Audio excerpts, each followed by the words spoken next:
Can everyone hear me? I just don't like microphones. So hello everyone, my name is Adrian. I'm a postdoctoral fellow at the University of California, Berkeley. But more importantly, for today, I am a lead person for today's event of the Berkeley Postdoctoral Entrepreneur Program. And if you wonder what we are, so basically our mission is to help you, graduate students, postdoctoral fellows, visiting scholars, to take your idea and transform it into business that we can be proud of. We do it by providing you with knowledge through lectures like this one, as well as connecting you with mentors and spaces, angel investors, and any resource that would help you succeed in your mission. This is our team. It was put back by Naresh, who is our founder. This year, team is actually good.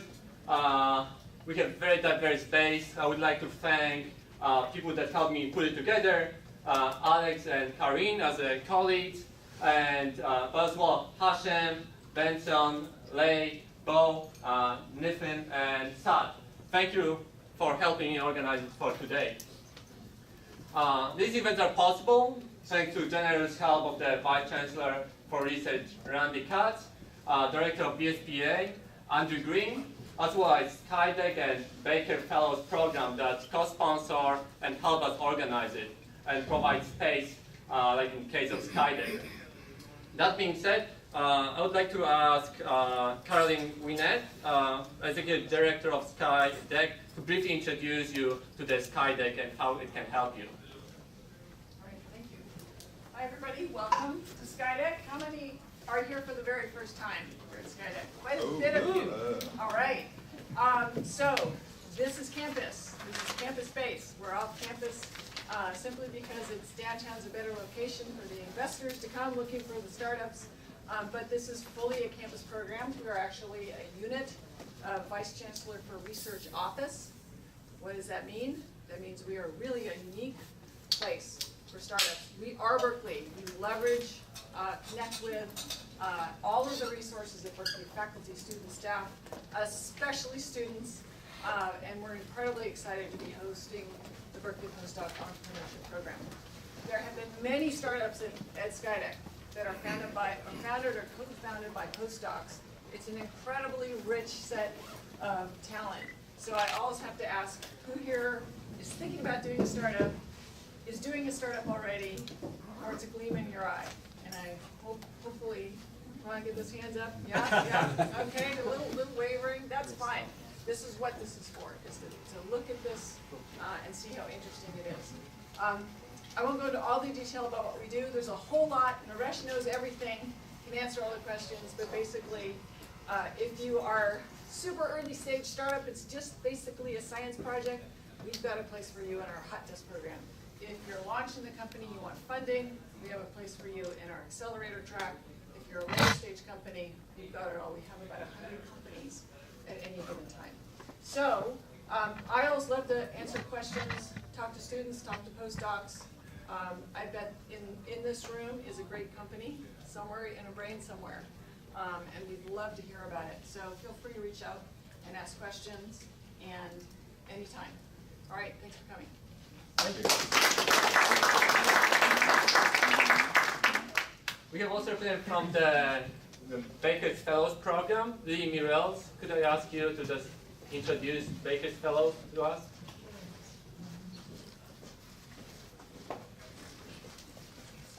I'm the program administrator for the Baker Fellows Program, and it's funded by Barbara Bass-Baker, and the idea is to help faculty members with ideas that are translatable to the private sector, that transition. And very frequently it's grad students and postdocs in the lab who are actually going to sort of be partners and be the ones who become CEOs and just do all the work actually of kind of doing the startup and running it.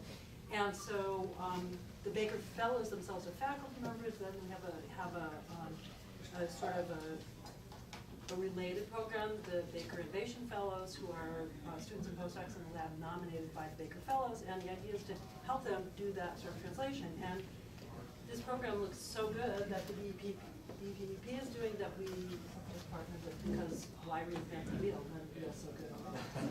Thank you.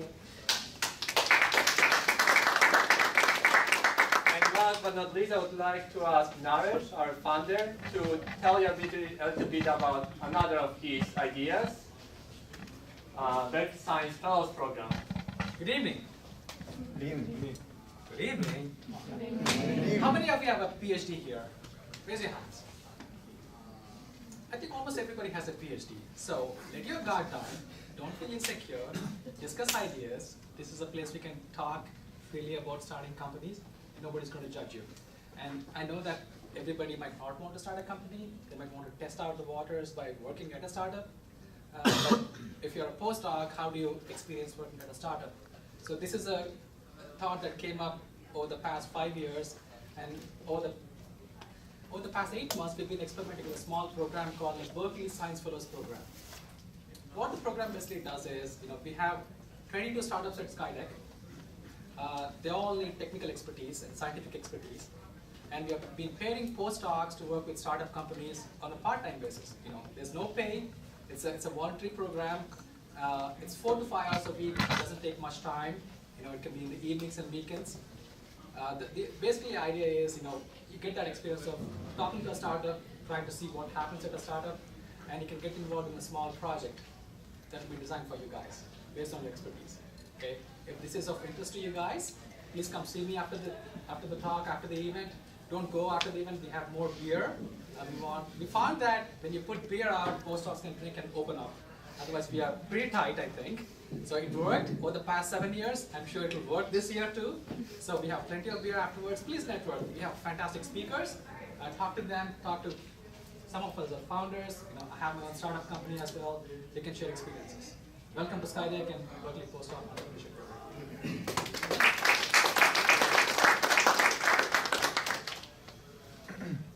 All right. So today we're going to talk about the most elemental steps of commercialization. But we have already lined up several others, seminar workshops like this one. They're going to be every third Thursday of the month, and they will continue past up to the summer of 2019, I hope.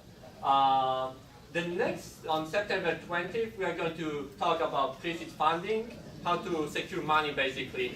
If you have idea, it's very hard to work if you don't have money, space, or help.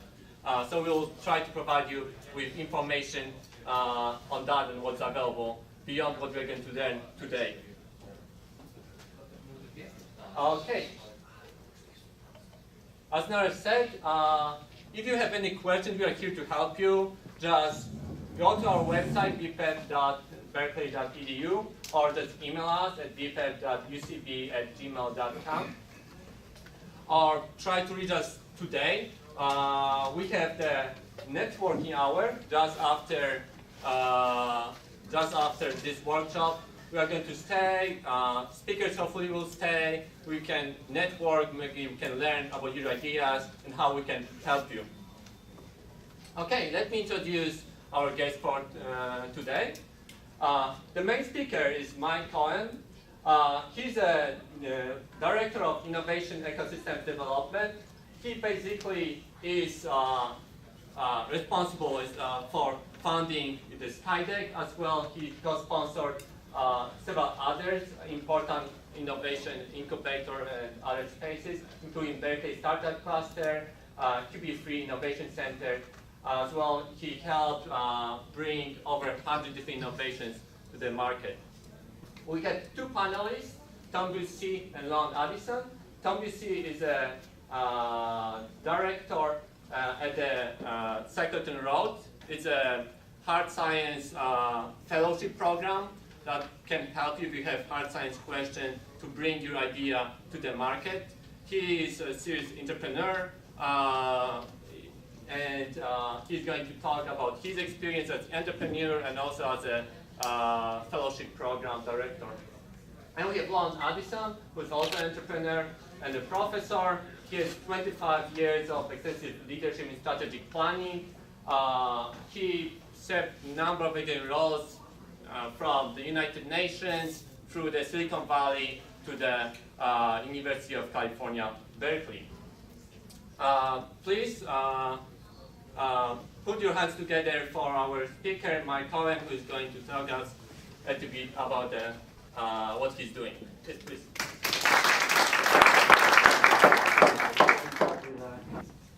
All right, thank you for inviting me to tonight's session.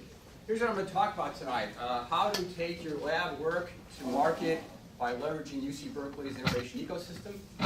And some of the questions that I'd like to hopefully answer for you tonight is, first of all, how do you spin out a company out of UC Berkeley? How do you leverage our vast resources to help with your startup?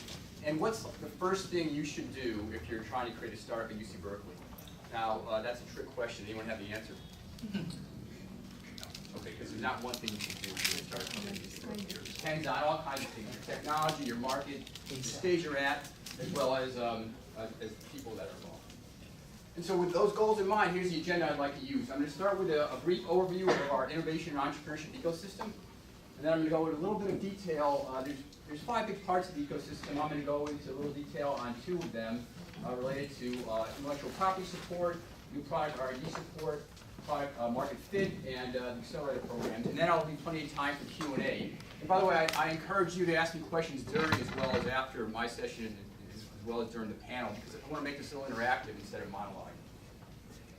So when you look at the top university innovation ecosystems on the planet, there are often these 9 dimensions to them. There's the IP support, new product R&D support, product market fit, startup company support like Skydeck, funding, legal, and recruiting support.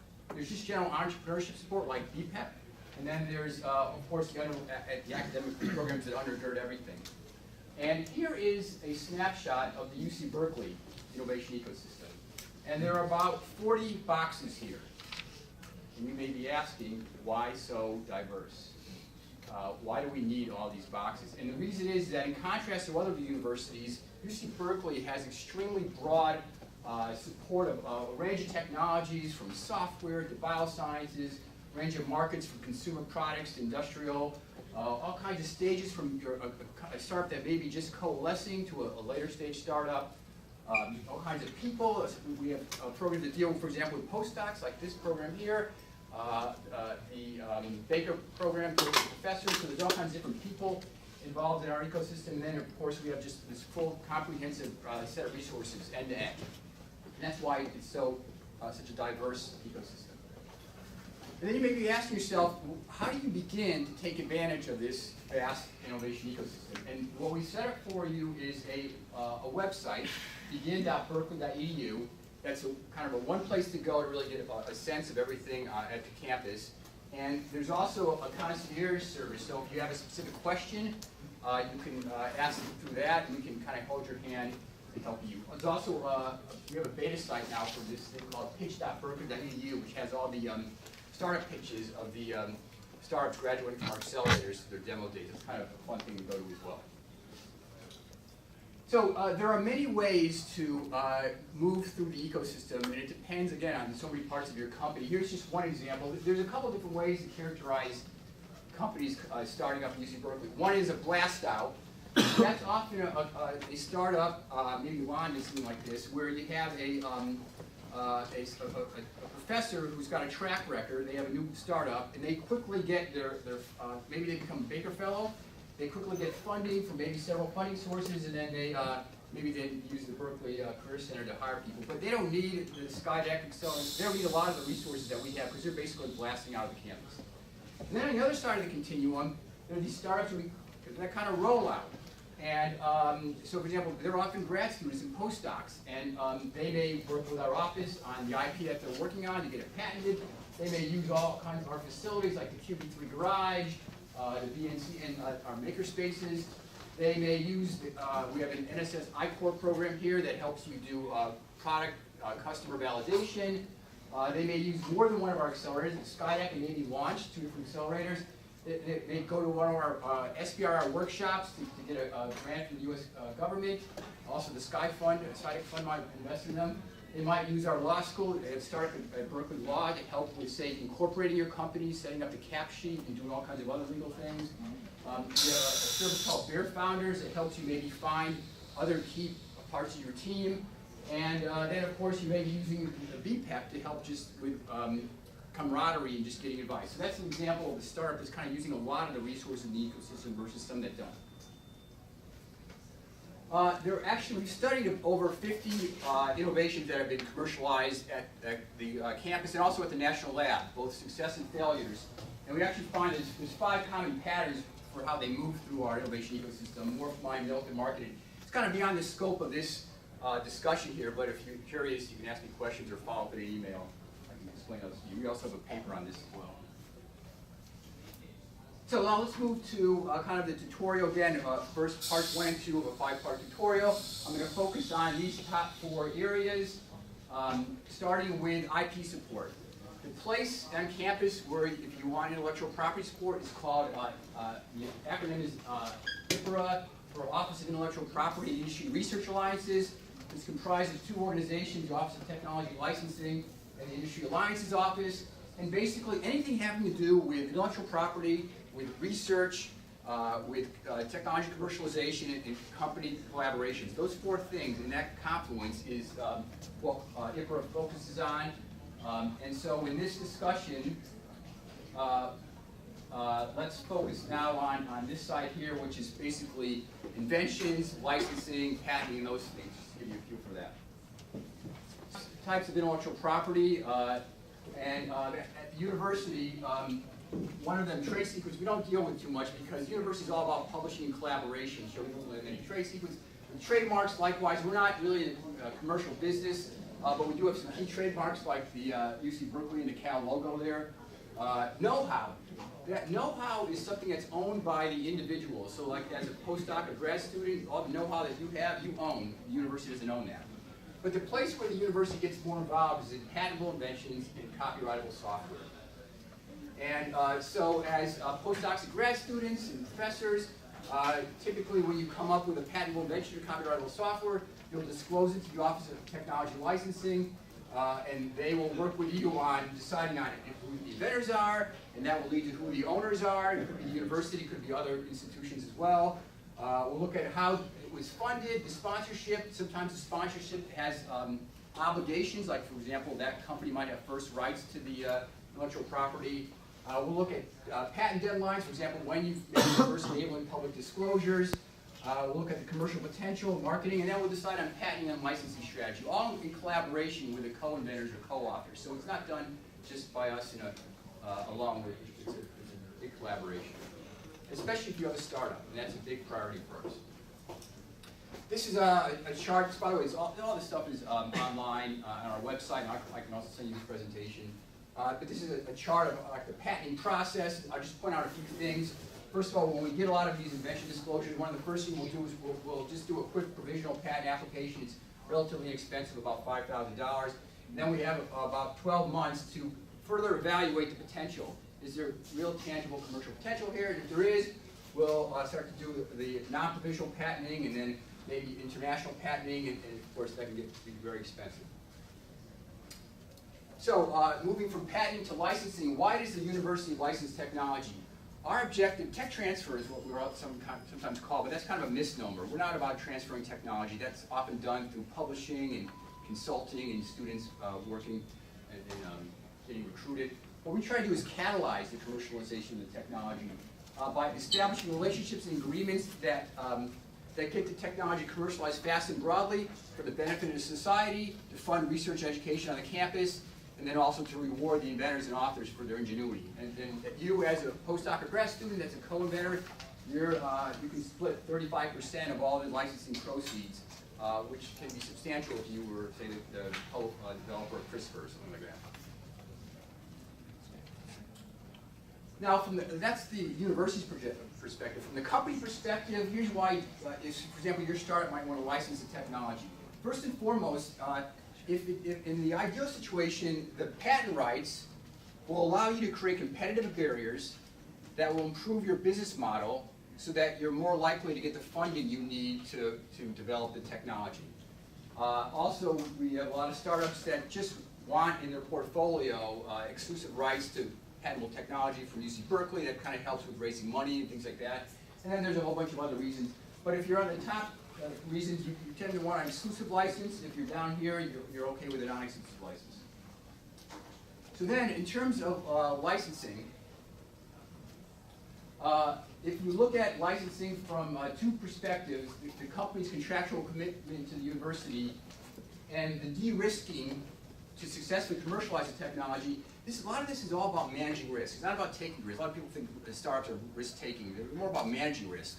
And so as you think about obtaining licensing IP rights, think about a process of as the risks decrease, your commitments to the university increase. That's how you can manage your money better, your cash flow. And so there's actually several types of IP rights agreements here. For example, you could do a simple letter agreement that it's just 2 pages. We could do it in a day. It's for like 3 to 12 months, and it's very minimal commitments. Then on the other side of the continuum is a full license agreement. That's 30-page. You might want to get a lawyer involved, but that has all kinds of commitments like license fees, royalty rates, operational milestones, and things like that. So those are the different ways that you can work with us on licensing. By the way, these are all the best practices of the top research universities. So if you're licensing IP from MIT or Harvard or others, it's the same process. So that's the tutorial, a quick one on patenting and licensing and disclosing inventions. Let me move to the second of the two, and the final one. This is in the area of new product R&D support, product market fit support, and then startup company support. There's about 20 boxes here. And one way to try to make sense of this all is to think about where you are on this on these two axes of the stage of your business and the stage of your technology. Stage of the business, first of all, you might be just thinking about a startup and you have no business activity. You might be in the phase where you're trying to assess whether your technology has a product fit for a customer, a market segment, or you may actually have a startup company that's coalescing. On the other continuum, you might have no R&D, technology R&D. You might be moving to translational research, for example, with the Baker program. You actually might want to be conducting new product R&D. So where are you on this continuum is important. And there's one more thing. In addition to these two, this is kind of a simplified view of the world, but it helps you make sense of it. There's other things that differentiate all these programs. For example, I think I mentioned this earlier, you may go to a certain program, for example, Psychotron Road, because you're doing very hard tech products in, say, the clean tech space. So it depends on your technology, your markets, and also it depends on who you are. For example, if you're a professor, you're more applicable to the Baker program, and so forth. So here's kind of placing all these programs in this kind of in the landscape here. Let me just point out a few things. First of all, as Caroline mentioned, Skydeck has kind of a broad space here. It's kind of the pinnacle of if your startup is kind of ready for maybe more funding on Series A and has a product that's on the right corner. By the way, they do have a hot desk program which is for earlier stage companies. There's Psychotron Road. Psychotron Road kind of positions itself not as a startup accelerator, but more as a research accelerator. And so they're kind of right here, kind of in the translational to new product space. There's the Baker Fellows Program and the Signature Fellows Program. They often occur when, again, you're trying to move from scholarly research to translational research. By the way, these are kind of the starting points, the sweet spot starting points. But like, for example, if you become a Baker Fellow, that program will continue to help you as you mature your startup. There are this cluster here, for example, iCore and Big Ideas, they're getting for product market fit. And then there are these facilities here, these uses that you can, for example, we have the nano lab if you're doing something in the semiconductor space that you can use. Naresh wanted me to mention this new program called SUFI, which stands for the Shared Special User Facility for Innovation and Entrepreneurship. That program is radical and controversial. It allows you to use faculty labs for new product development, which is radical because to have a commercial development in a research and educational lab is at a university is nonprofit is not common. And but we figured out a way to do this by navigating all these issues of conflict of interest, environmental health and safety, university oversight, proprietary research and education over commercial applications, and things like that. So we have a whole bunch of ways to deal with these programs, but that's new, and it's accessible to any startup that's affiliated with UC Berkeley, especially our accelerators like Psychotron Road and Skydeck. So that's a summary of kind of that landscape here. Let me just pause and just see if there are any questions now, or for the panel, we can just move on to the next stage. Any quick questions or comments? How many of you come from other universities where you dabbled with the innovation and entrepreneurship ecosystem? Anyone here? One. What university was that? Oh, I'm from Europe. Oh. Yeah. Well, they have their own problems. No, we collaborate with some of the best universities over there on all kinds of startups. For the SUFI program, do you have any input on the HHMI labs? I mean, can they use that same? Well, for the question was for the SUFI program, can you use HHMI labs? The way the SUFI program works is if you find a faculty lab that has some facilities that are useful for your startup, you do new product R&D, first you have to get the PI to say that's good. Then you have to get the department chair to say okay. Then you have to get the dean to say it's okay.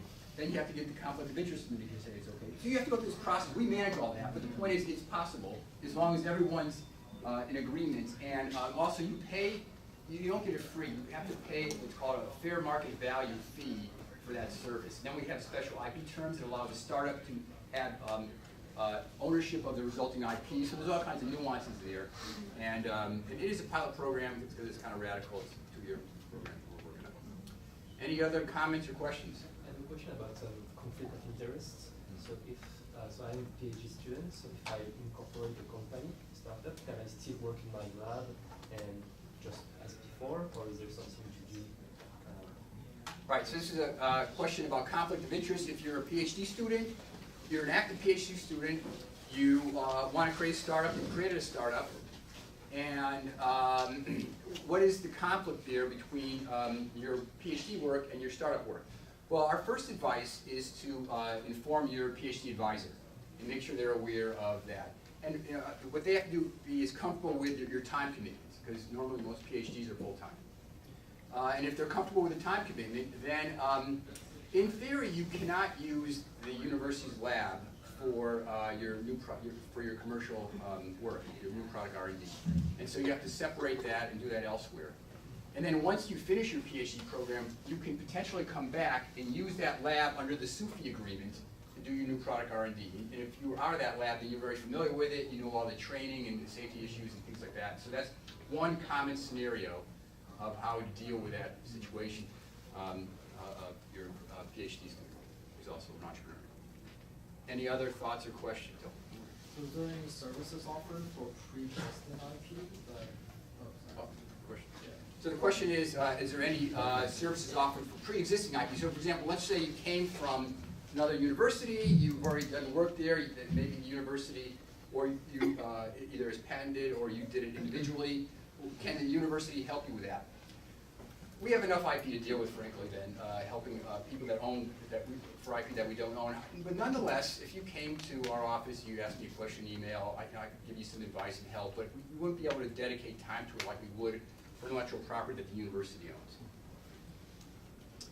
Any other thoughts or questions? Yeah, could you talk a little bit about copyrightable software? I guess my question is, a lot of people from computer science or engineering labs are developing a lot of software, some of which goes on, is publishable, goes on, it's important to put some of this open source as well. What are guidelines for what the university of what the university owns there, what you own, how does that sort of work out? Very good question. The question is related to software.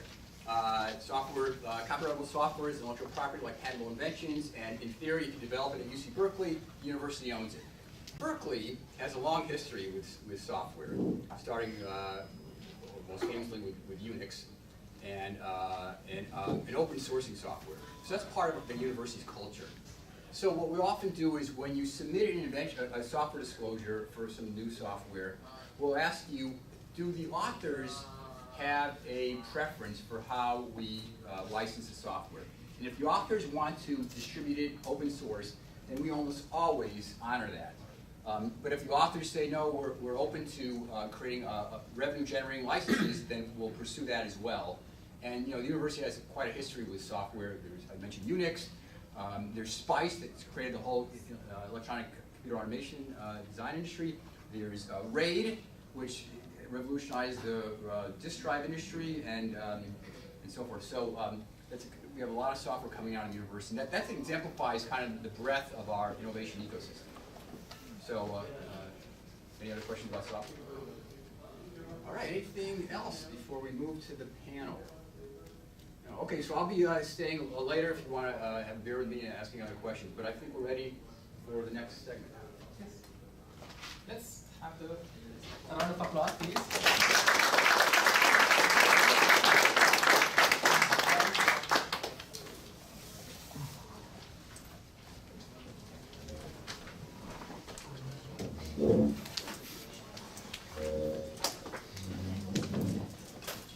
I think it would be in the best interest of the audience to know the speakers better. But Tom, why don't you talk about your transition from UC Berkeley into your startups, the good, the bad, and the ugly in your path? Sure. So I've actually come full circle.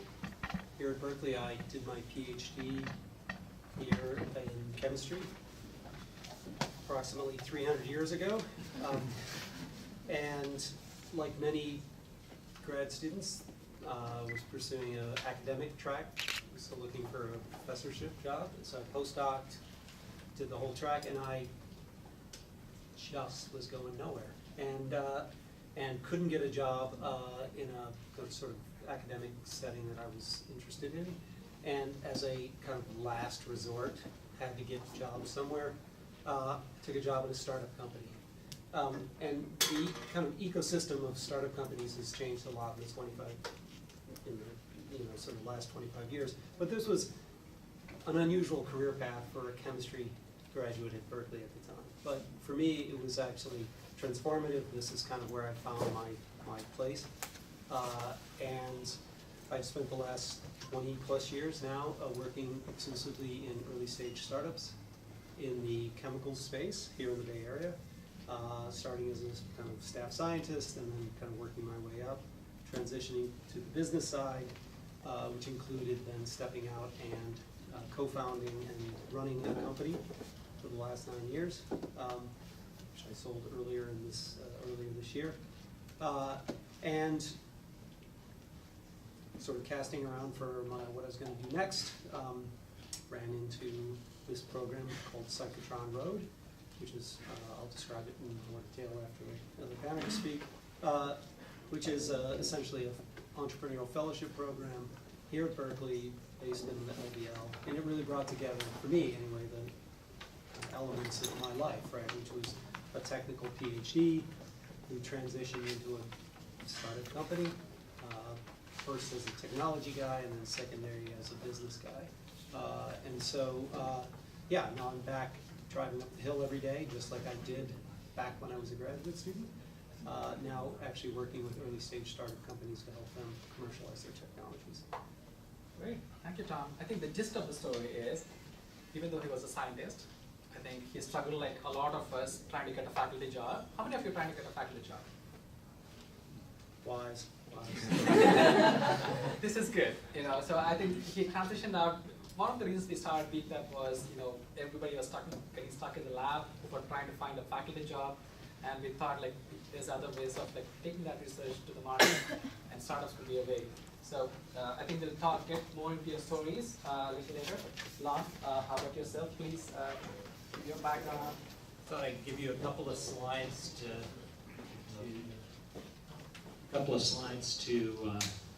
give you in a nutshell. I like to talk in pictures. Years ago, I trained as an architect. And so years ago at Berkeley, in the labs, we had physical models. And so, in fact, Lucasfilm, the guys that started Lucasfilm and did the first computer effects, used this 3D model of the Bay Area. This is one in Tokyo. And a robotic motion control arm and a little camera to make the first sort of special effects. And they went off and with Lucas started what became Pixar, Lucasfilm, and so on. So that's where I sort of got my start at Berkeley doing a graduate degree. And very quickly got pulled off to doing sort of high-tech construction in Japan, the first sort of robotic construction of buildings. all very cool, but eventually I didn't think I could make a go of a life in that. It was, wasn't my specialty, it wasn't my interest. Campus asked me to help start a new campus research center, which I did. At the same time, a venture capitalist came shopping on the campus looking for technology, so we started a company dealing with lasers and trying to use lasers to position yourself in the world. And that company, there's the early equipment with just hodgepodge of technology licensed from MIT's Lincoln Lab, from Los Alamos National Laboratory. I had 12 PhDs in computer science at Berkeley working on the software. So big heavy box of equipment. We digitized sort of the first buildings, the first 3D terrestrial LiDAR. And nowadays, we sold the company, nowadays that thing is a very small box. But it's the same thing that you see on the Waymo and the Google driving cars, and a new generation of startups 20 or 30 years later. One that came out of here, Civil Maps, out at CS at Berkeley, are using that technology to sort of build 3D maps of the world. At Berkeley, I came back sort of half in the startup world, but half back to the campus to run a research center in new media, because I was really interested in how all this technology can apply to culture. Here's an example from San Francisco Museum of Modern Art in 2001, an artist and some of the early first VR technology. Last 30 years, that technology has completely changed and come full circle. VR disappeared and died, and now, as you probably know, it's back. So we had several $1 million worth of supercomputers running one little VR headset in the labs 25 years ago, and today, you know, Google's Cardboard, which doesn't cost millions of dollars, gives you similar, not quite as good results. And then a couple of other things just to sort of tease a discussion. These are works by friends, so Michael Neymar, a media artist at MIT's Media Lab, who was on the board of our Berkeley Visualization Center. But in the 1970s, he did something called movie map. So he put a camera, a whole bunch of cameras on the top of a car, and he drove through the streets of Aspen, Colorado. It was a DoD grant to build a 3D map. And that got an award from the Defense Department for one of the biggest wastes of federal dollars, the Golden Hammer Award. And for 20 years, nothing happened, and Michael was sort of disappointed, and patents and other things started to disappear. And then Google came along and said, oh wow, that's really cool, we could use Street View. And so basically, you see so something that was laughed at 20 or 30 years ago coming out of the labs at a university became this, and how many of you use Street View? Basically the whole world has used Street View, right? So I think there's a good lesson in that for things coming out of the research lab. Sometimes things are ahead of their time. This is by a student who's now head of research at Microsoft's AR group, but photogrammetry was something that building 3D models from pictures has been done in the labs for many years. First in 1849, not much came of it.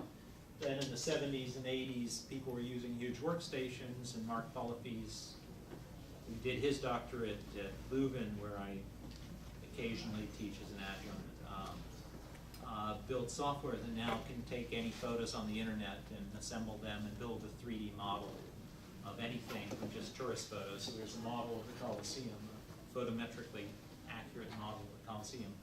So sometimes projects can grow many, many years beyond what they do.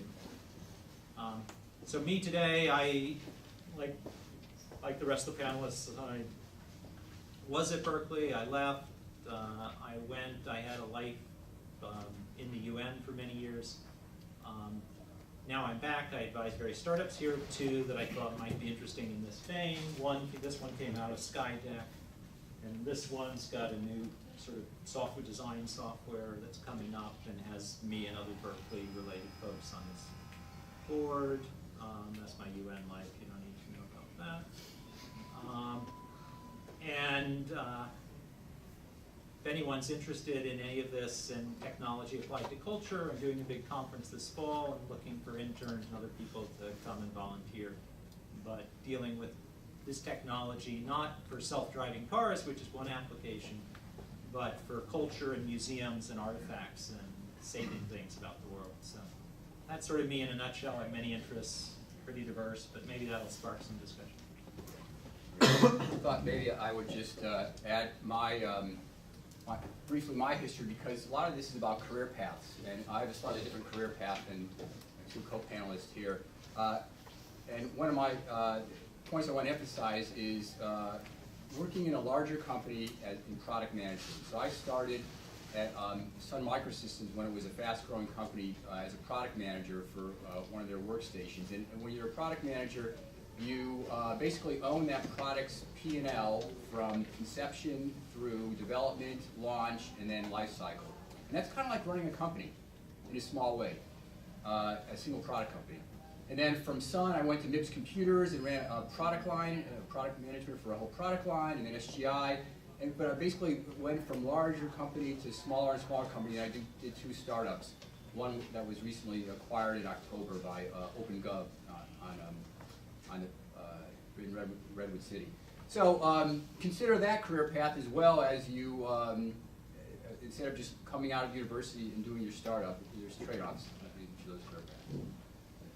Thank you, Ron. Thank you, Mike. That's a good point.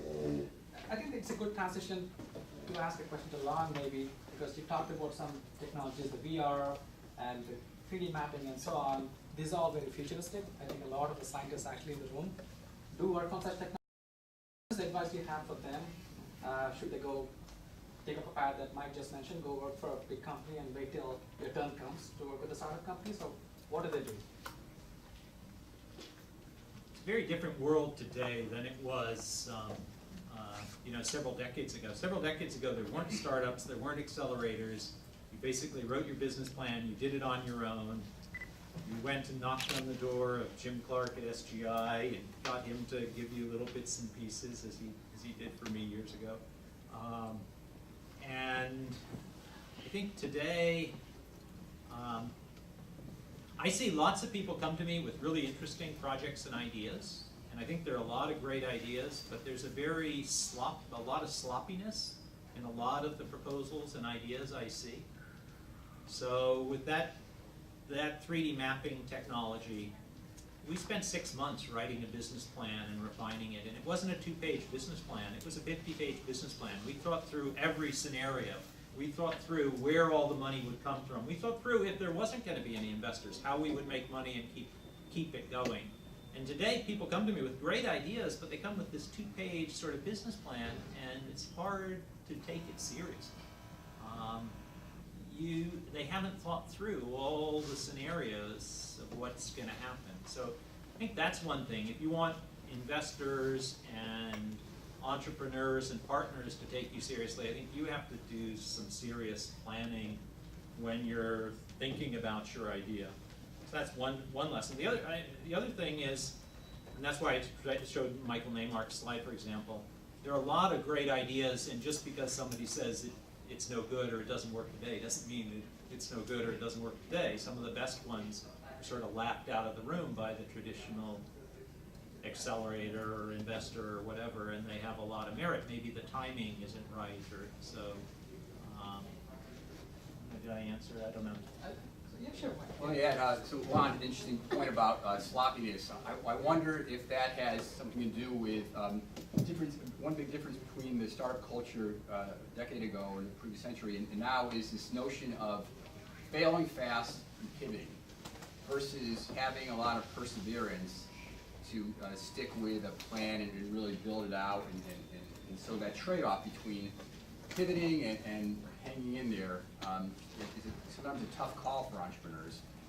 And these days, it's a lot of the mindset is to fail fast and pivot and do something else. So, right.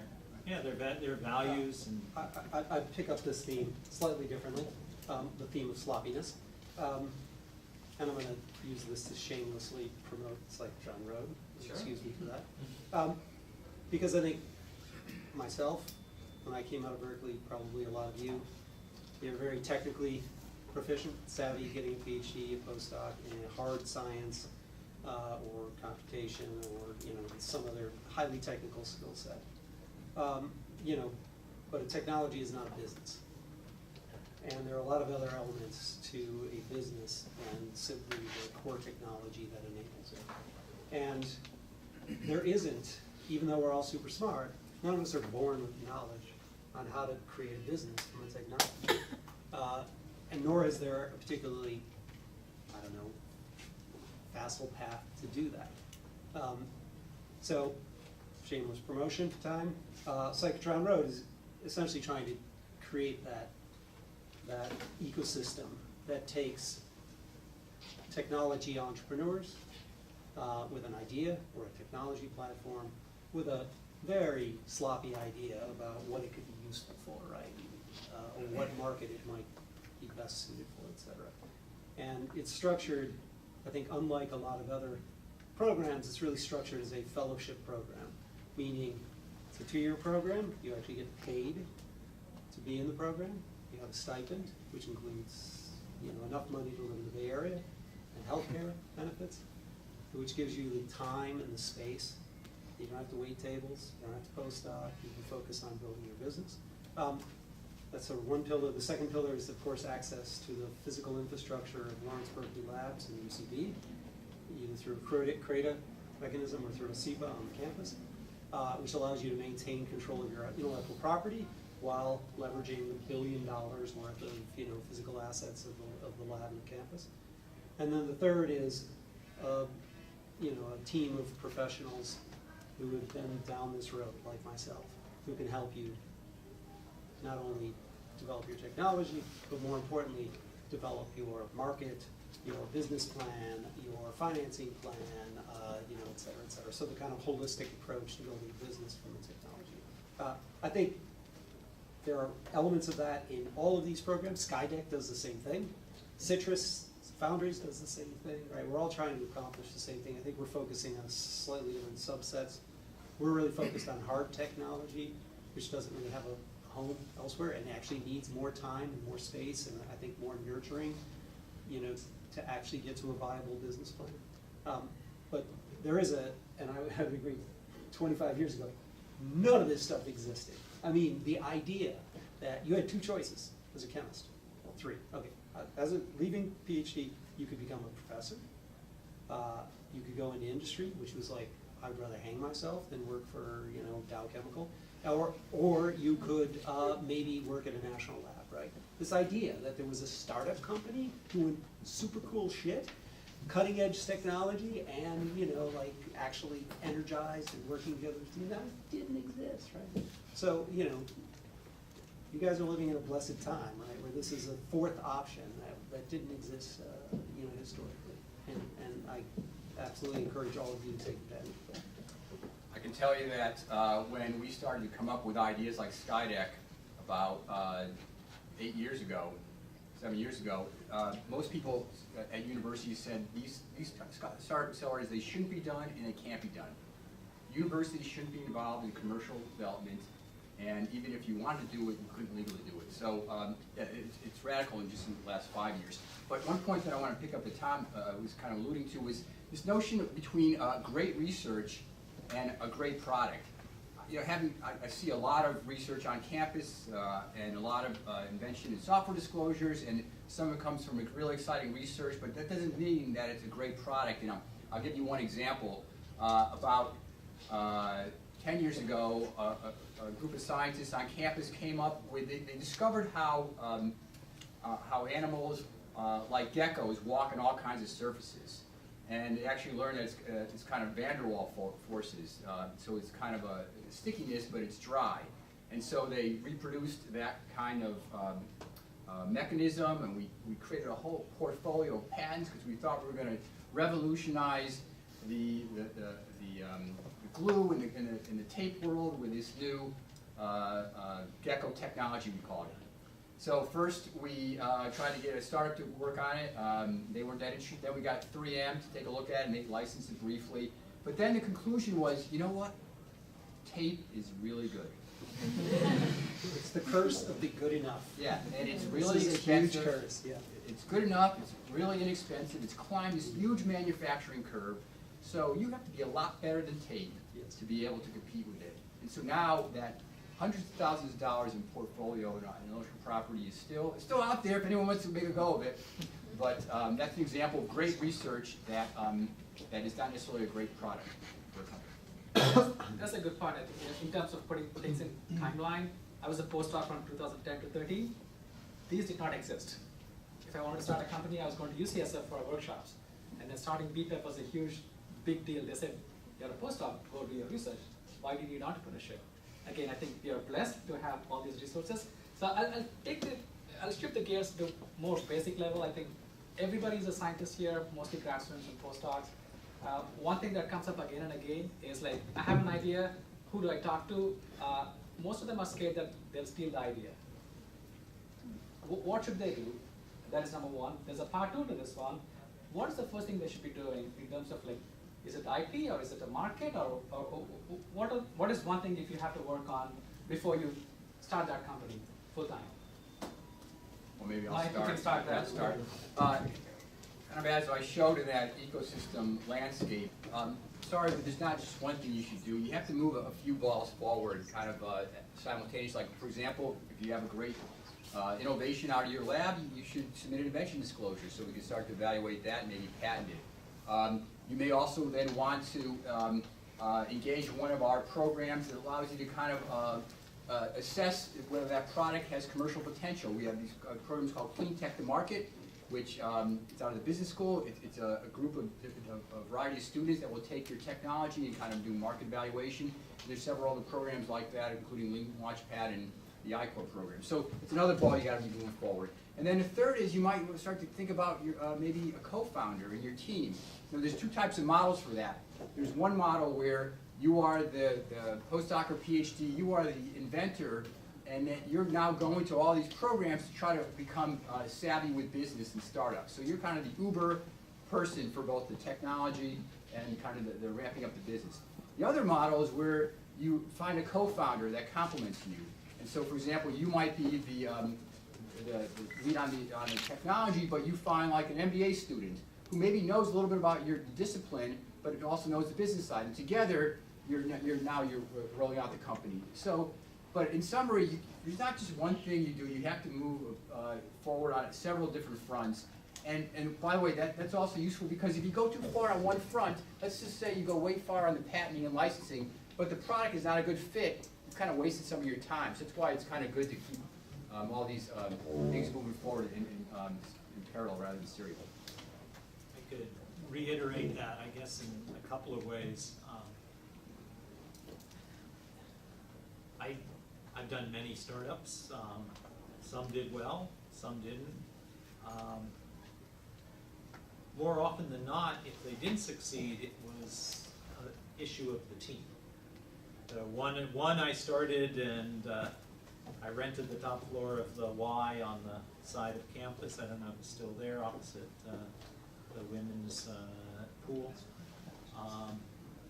And with 5 computer science students. There are 5 of us, 4 computer science students and me.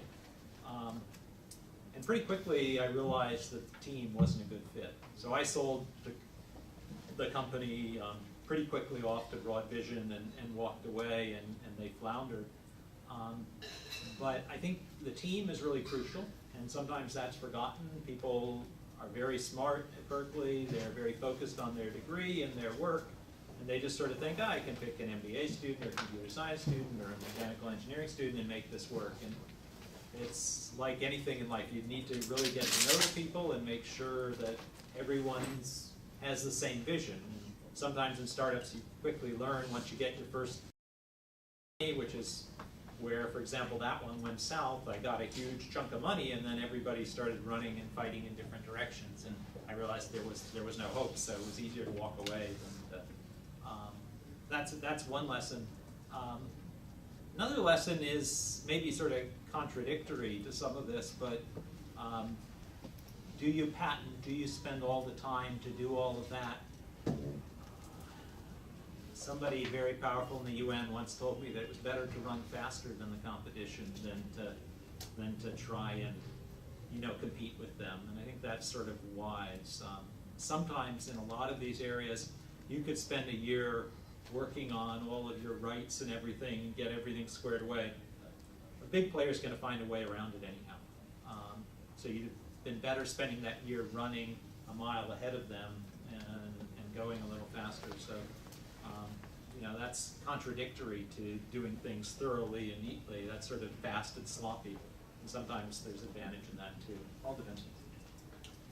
Right, just to pick up on Lon's point there, sometimes patenting is not a good use of your time and money, but a lot of it depends on the market and the competition. For example, maybe in the information technology space, especially in software, that may not be a great fruitful place for patenting, but maybe in the life science space, or pharmaceutical, that's a big place where if you have a unique technology, it might be useful to really patent and create a real competitive barrier. So, yeah, it varies. And, you know, as someone who works with a lot of patenting, I'm not an advocate for doing it all the time, certainly. So that's really savvy about it.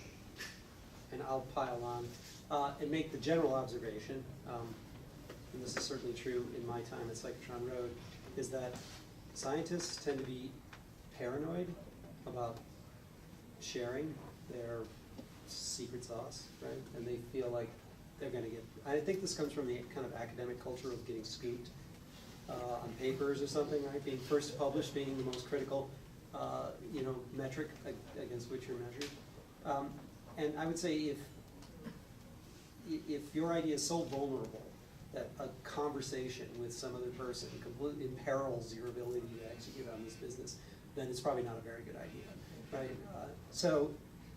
And you benefit so much more by socializing your ideas and getting the feedback from the marketplace and from the investor community and from other human beings who may stress test it than you do by protecting this little gem that you think is so valuable. So in general, round up, talk more than you're comfortable talking about your crazy idea, because the net benefit of doing that far outweighs the risk of you getting scooped and some company, you know, stealing your idea.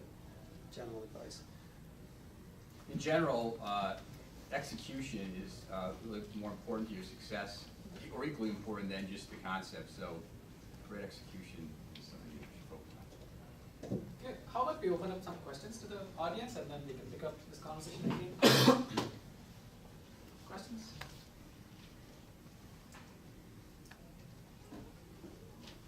Okay, so do you guys find that, like, do you have a lot of startups that take larger companies as their clients? Because I'm just wondering, like, these are fairly small companies. Are they doing like some kind of really small thing that's like that's mostly consumer product, or are they doing really specific things that, like, for example, only a company like Intel would be interested in? So like how niche are basically the clientele of the typical startup that you find succeed? I can only speak to the diversity of companies within Psychotron Road, and it's an enormous spectrum, from relatively niche applications that are only interest to a kind of narrow spectrum of end consumers to platform technologies that could totally disrupt industries, right? So, yes, is the answer. There's a wide spectrum. I suspect you will see this in the IP office, right, as well. Right, there's a wide spectrum, but one thing that you might want to think about is if you have a great product and it's for a small market, like say a few semiconductor companies, and it requires a lot of capital to make successful, it may be hard to get funding because the market is not big enough to justify the investment and the return that they're looking for. So that's something to keep in mind. How big is the market versus how big is the capital required to address that market? More questions?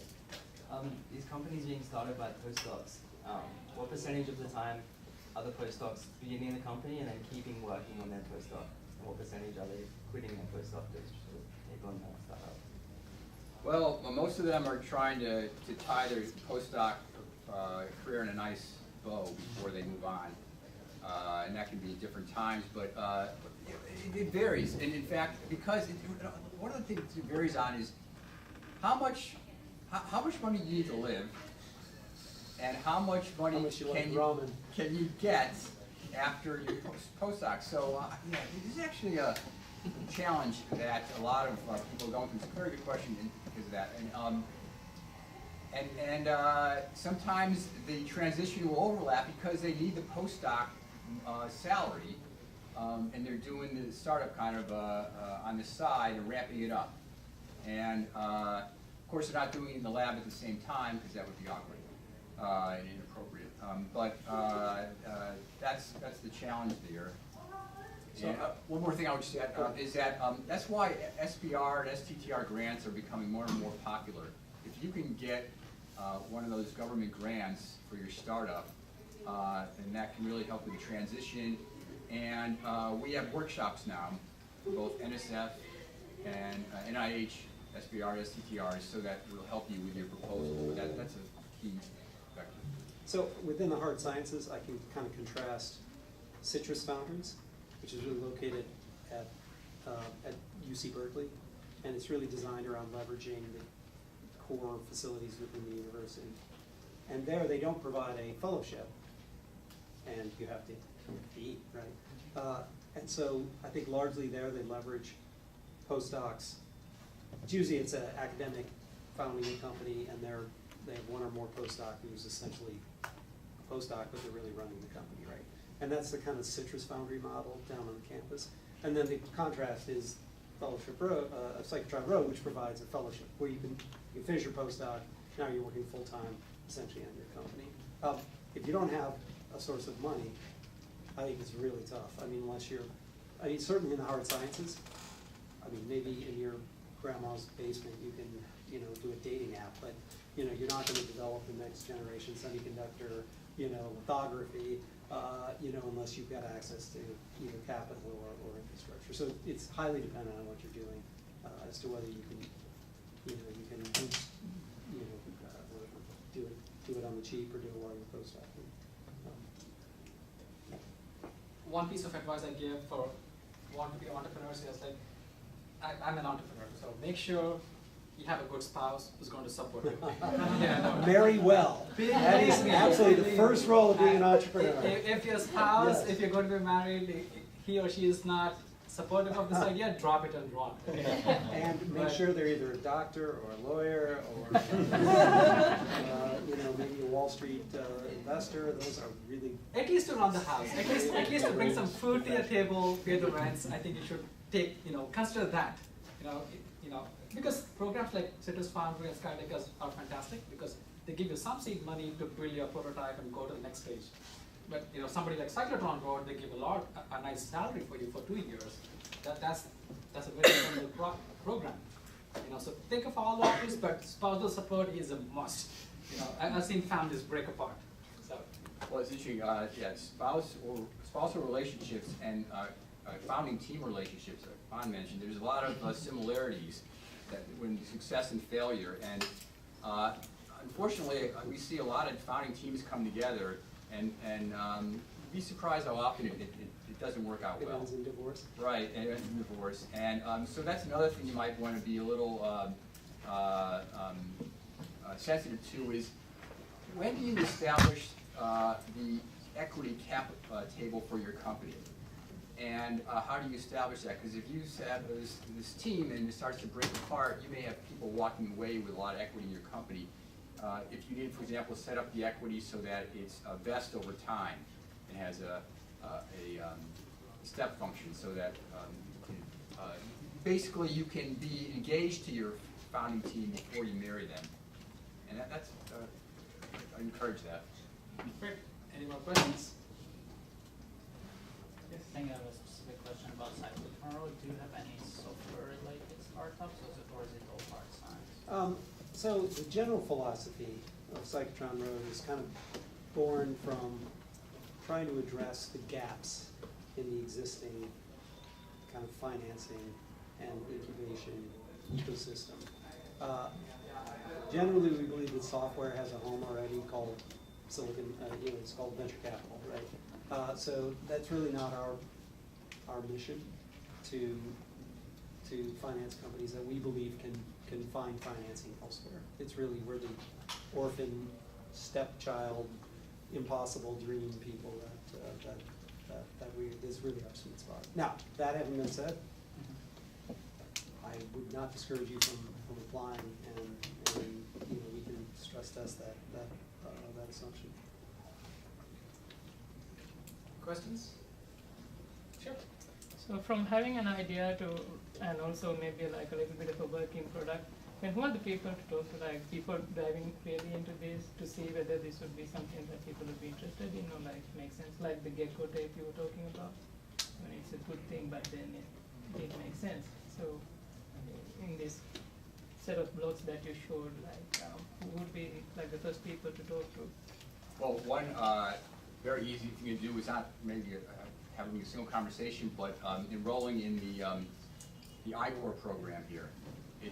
They take practically everyone, and it's just a couple nights over a few weeks, and it allows you to do some customer product fit verification, and that's a good place to kind of get a reality check on your idea. It's first, it doesn't cost you anything. It's local, and it's all set up for that kind of evaluation. So that's one of many ways. I'll second that. I-Core, really great program. It forces us, you know, introverted scientists to actually go and talk to human beings and say, I've got this gizmo, would you actually be interested in it? And they like force you. You have to do like 100 interviews and get you out of your shell, and you get a ton of feedback that really I think is extremely valuable. And if you're just trying to fundamentally understand, is there any value in the marketplace for what I've got? So I-Core, total shout out, I think, to that program. But also, if you at site begin.berkeley.edu and go to the concierge service and ask that question, I don't know what area you're in, but for example, if you're in the College of Chemistry, there are a few programs in the College of Chemistry, for example, the Berkeley Catalyst Fund, in which some of those venture, the partners on that venture capital firm will probably be happy to have a coffee with you or have a session with you just to talk through your ideas. That's kind of another way to very easily get kind of some quick feedback. Oh, thank you.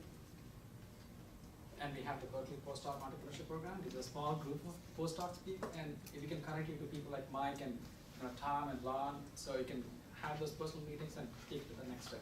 You just figure out like what to do next. How many of you are scientists? How many are engineers? How many are MBA or business, economics, history,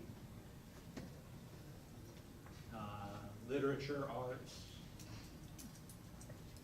So here's a question for the people that raise their hand for engineers and scientists. If you were starting a company, how valuable do you think those few people with the MBAs or business hands are? Do you think they have equal weighting to you in forming a startup team? Do they have lesser because you've got the idea, you've got the software, you've got the gizmo? Speak up, it's okay. Yeah. More. Maybe an anonymous vote. How about for the MBA and the business folks? How do you think how valuable do you think you are more important or less important than the engineer with the idea, the gizmo in his pocket? More, she said more. Why? That's healthy. Each side thinks the other's a little more valuable. That's the way you need to look at it, because too often I see startups where the engineer doesn't value the rest of the team, and that's like an immediate recipe for failure, or vice versa.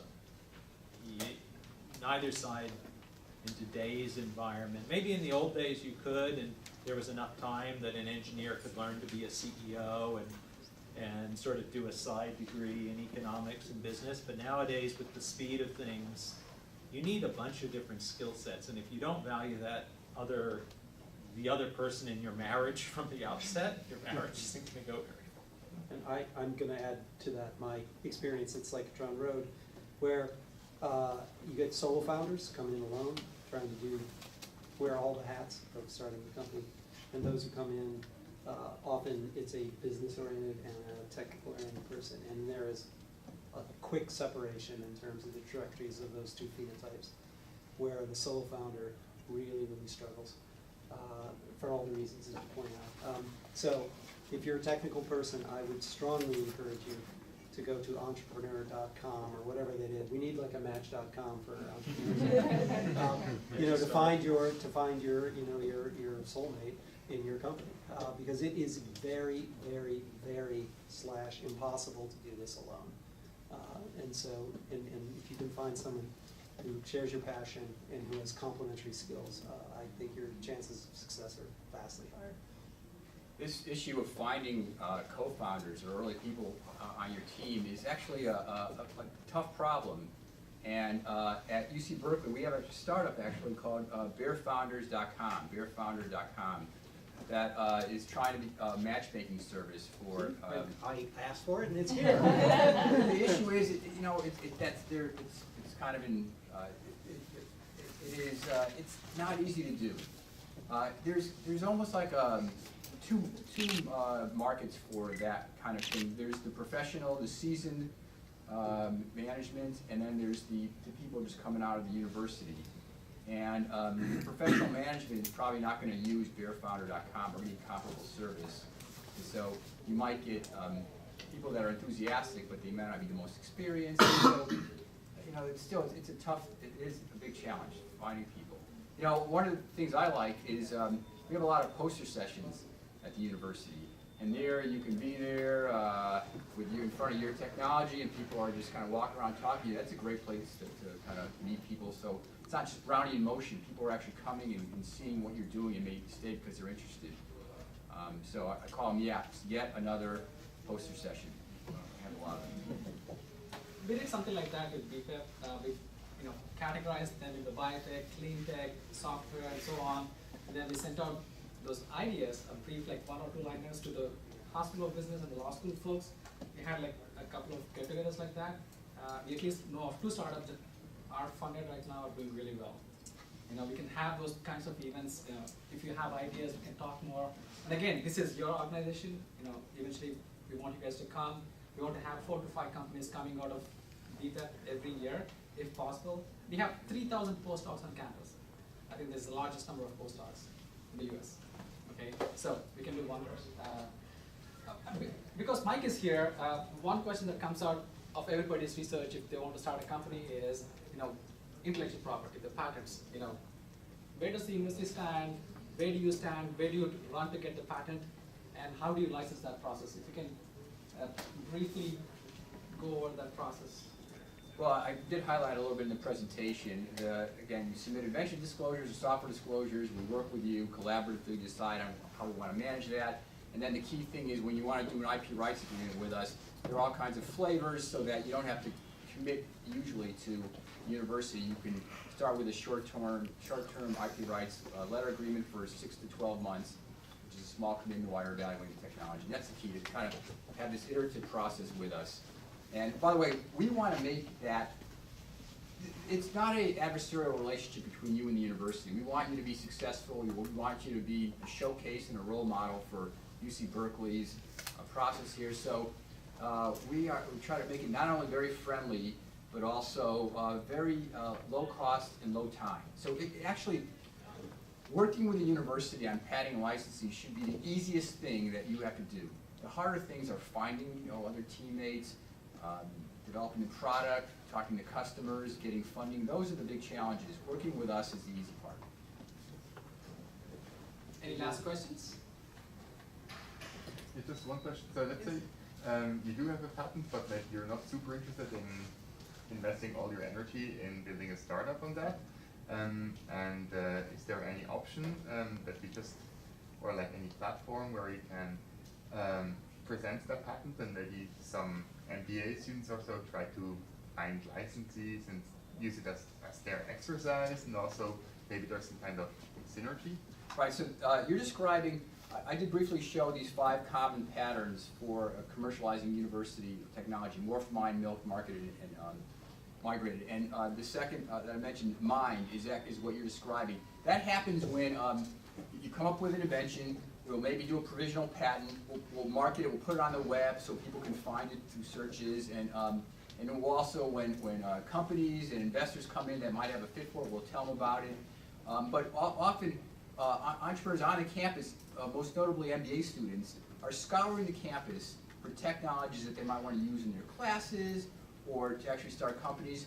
They'll come to us, they'll see it on the web, and if they strike something that interests them, they may form a little team, they may do an MVP, and thereby license the technology. So the key point is, if you have created a great innovation, there are many ways to get it commercialized besides you yourself creating a startup. And that mind pathway is one of them. There's also 3 or 4 others that, again, are kind of beyond the scope of this discussion, but if you follow up with me in an email, I can send you the documentation. All right, let's thank our speakers. If there are no other questions now.